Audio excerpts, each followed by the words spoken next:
Shalom, saudara-saudara yang dikasihi Tuhan.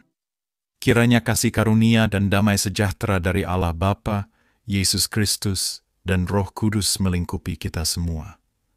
Hari ini kita akan merenungkan firman Tuhan dari Keluaran 32 ayat 15 sampai 35 dengan tema Pelaku Dosa dan Hukuman. Mari kita berdoa. Bapa di surga, kami datang ke hadirat-Mu dengan penuh kerendahan hati. Terima kasih untuk hari yang baru dan kesempatan untuk merenungkan firman-Mu. Bukalah hati dan pikiran kami agar dapat memahami kebenaran-Mu, dan biarlah Roh Kudus menuntun kami untuk hidup sesuai dengan kehendak-Mu. Kami serahkan waktu ini ke dalam tangan-Mu. Dalam nama Yesus kami berdoa. Amin. Saudara-saudara, apakah kita pernah merasa tidak sabar menunggu jawaban dari Tuhan? Atau mungkin pernah merasa Tuhan seakan-akan lambat bertindak sehingga kita mengambil jalan sendiri? Itulah yang dialami bangsa Israel di Keluaran 32. Mereka tidak sabar menunggu Musa yang naik ke Gunung Sinai untuk menerima hukum Tuhan. Mereka berpikir Musa tidak akan kembali, sehingga mereka meminta Harun membuat anak lembu emas sebagai Allah yang akan mereka sembah. Kisah ini adalah gambaran nyata bagaimana manusia seringkali lebih memilih jalan yang mudah dan cepat, meskipun itu berarti melanggar perintah Tuhan. Namun, yang lebih serius adalah konsekuensi dari dosa mereka. Tuhan murka, dan ada hukuman yang harus diterima. Hari ini kita akan belajar 3 hal dari kisah ini. 1. Penyebab dosa. 2. Konsekuensi dosa, dan 3. Kasih karunia Allah dalam hukuman. Hal pertama yang akan kita renungkan yaitu penyebab dosa, ketidaksabaran dan ketidakpercayaan. Ketika Musa turun dari gunung dengan 2 loh batu berisi hukum Tuhan, ia melihat dengan mata kepalanya sendiri betapa rusaknya moral bangsa Israel. Mereka berpesta pora dan menyembah berhala yang mereka buat sendiri. Apa yang menyebabkan mereka jatuh dalam dosa ini? Ketidaksabaran. Mereka merasa Musa terlalu lama di gunung. Keles 32 ayat 1. Seringkali kita pun seperti itu. Tidak sabar menunggu waktu Tuhan. Kita ingin segala sesuatu instan, termasuk dalam kehidupan rohani kita. Ketidakpercayaan. Mereka tidak lagi percaya bahwa Tuhan menyertai mereka. Itulah sebabnya mereka meminta Harun untuk membuat Allah lain bagi mereka. Ini adalah gambaran bagaimana manusia seringkali lebih percaya pada apa yang terlihat daripada iman kepada Allah yang tidak terlihat. Saudara, apakah kita juga sering terjebak dalam sikap yang sama? Saat doa kita belum dijawab, apakah kita mulai mencari solusi sendiri tanpa bertanya kepada Tuhan? Saat kita merasa Tuhan seakan diam, apakah kita mulai beralih kepada dunia dan melupakan firman-Nya? Dosa seringkali berawal dari hati yang tidak sabar dan kurang percaya pada Tuhan. Dan hal yang kedua, yaitu konsekuensi dosa.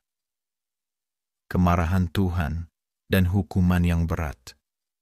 Ketika Musa melihat perbuatan bangsa Israel, ia begitu marah sampai-sampai melemparkan loh batu yang berisi hukum Tuhan.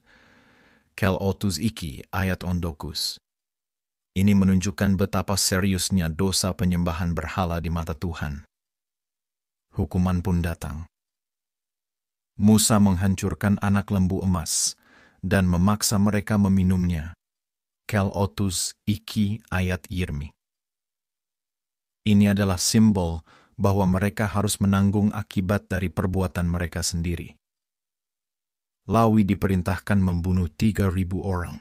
Kel 32 ayat 27-28. Ini tampak keras, tetapi dosa membawa kematian. Ini adalah pengingat bagi kita bahwa dosa tidak boleh dianggap sepele. Tuhan menulahi mereka Keluaran 32 ayat 35. Ini adalah bentuk disiplin Tuhan bagi umatnya.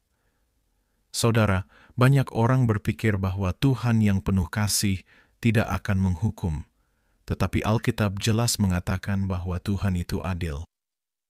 Dalam Ibrani 12 ayat 6 dikatakan bahwa Tuhan menghajar orang yang dikasihinya. Ini bukan untuk menyakiti, tetapi untuk mendidik dan membawa kita kembali ke jalan yang benar. Apakah kita masih menganggap dosa sebagai sesuatu yang ringan? Mari kita belajar untuk takut akan Tuhan dan menghormati perintahnya. Dan hal ketiga yaitu kasih karunia Allah dalam hukuman. Meskipun Tuhan murka, kita juga melihat kasih-Nya yang besar. Musa menjadi perantara bagi bangsa Israel dan memohon belas kasihan Tuhan. Ia bahkan berkata, "Tetapi sekarang kiranya Engkau mengampuni dosa mereka itu. Jika tidak, hapuskanlah kiranya nama saya dari kitab yang telah Kau tulis." Kel, otuziki ayat otuziki. Apa yang kita pelajari dari ini? Allah tidak langsung memusnahkan Israel. Ia memberikan kesempatan untuk bertobat. Musa menjadi gambaran Yesus sebagai pengantara. Seperti Musa yang memohon pengampunan bagi bangsa Israel, Yesus juga menjadi perantara kita di hadapan Bapa. Ada pengampunan bagi yang bertobat. Tuhan tidak langsung membinasakan semua orang Israel, tetapi memberikan kesempatan bagi mereka yang bersedia kembali kepadanya. Saudara, ini adalah kabar baik bagi kita. Meskipun kita sering jatuh dalam dosa, ada kesempatan untuk bertobat. Tuhan siap mengampuni jika kita sungguh-sungguh datang kepadanya dengan hati yang hancur. Dari kisah ini, kita belajar bahwa 1. Dosa seringkali dimulai dari ketidaksabaran dan ketidakpercayaan. Jangan biarkan situasi membuat kita menjauh dari Tuhan. 2.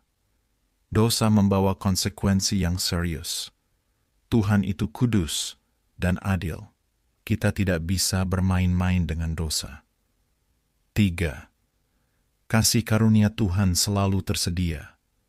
Jika kita bertobat, Tuhan siap mengampuni. Saudara, jangan pernah meremehkan dosa, tetapi juga jangan pernah meragukan kasih karunia Tuhan. Jika hari ini kita merasa telah menyimpang, datanglah kepada Tuhan. Dia siap menerima dan memulihkan kita. Mari kita berdoa. Bapa di surga, terima kasih untuk firman-Mu hari ini. Kami menyadari betapa sering kami kurang sabar dan kurang percaya kepadamu. Ampuni kami jika kami pernah menyimpang dari jalan-Mu. Ajarlah kami untuk setia, dan bentuklah hati kami agar selalu takut akan Engkau. Kami bersyukur karena kasih karunia-Mu selalu tersedia. Dalam nama Yesus kami berdoa. Amin. Saudara yang dikasihi Tuhan, kiranya renungan ini menguatkan kita untuk hidup lebih taat dan setia kepada Tuhan. Tuhan Yesus memberkati. Shalom.